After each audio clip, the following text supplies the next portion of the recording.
Mga katrops, welcome back ulit kayo sa aking channel Sports React PH at ngayon na ay pag-uusapan natin ang pinakahuling inilabas na injury update ng New York Knicks kay Jalen Brunson. Pag-uusapan na rin nga natin ngayon dito sa ating panibagong video ang balitang bumabalik na nga daw talaga ang tunay na laro ngayon ni Dalton Knecht sa Los Angeles Lakers.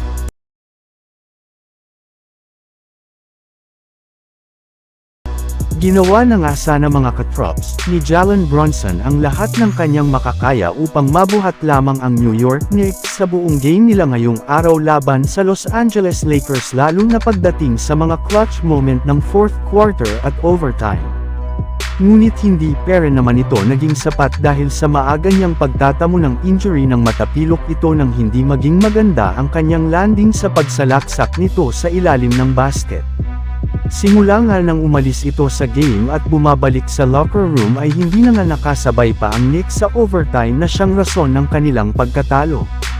At sa pagtatapos nga ng laro ay may ilang mga miyembro na nga ng Knicks ang nagsabi na ankle sprain lang naman nga daw po ang natamo nitong injury at hindi rin naman nga ganun kalala ang nangyari sa kanya.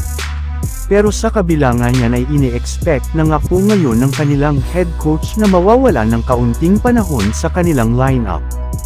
Ibig sabihin, mukhang sigurado na nga na hindi ito makakapaglaro sa pangalawang game ng kanilang back-to-back laban sa Los Angeles Clippers at maging sa kanilang mga susunod na laban.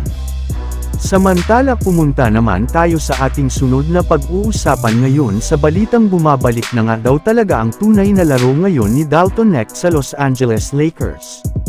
Sa pagkapanalo nga mga katrops, ng Los Angeles Lakers sa kanilang game laban sa New York Knicks sa na-extend na nga sa 8 games ang kanilang winning streak na siyang nagpaangat sa kanilang kasalukuyang record sa 40 wins at 21 losses sa standings bilang ika-top 2 sa Western Conference. Sila na rin naman nga ang itinuturing ngayon bilang isa sa mga pinakamainit na team sa buong NBA sa pagkakapanalo nila ng 20 beses sa nakalipas na 24 games. Lingid nga sa inyong kaalaman ng 8 games win streak nga po ngayon ng Lakers ay siyang pinakamahabang pagkapanalo ng prangkisa simula pa taong 2020.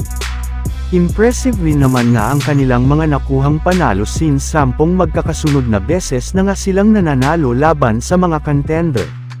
Pero ang pinakamagandang nangyari nga po ngayon sa Lakers ay ang pagbabalik na ng tunay na laro ni Dalton Knecht matapos ito na magtala ng 11 points sa kanyang 4 out of 8 shooting sa field goal kontra sa New York Knicks. Nag-average na rin naman nga ito ng double digit sa kanilang huling 3 laro kaya mukhang pinapatunayan na nga nito sa Lakers na deserve na manatili sa kanilang lineup imbes na gamitin siya bilang kanilang asset sa kanilang mga gagawing trade sa darating na offseason.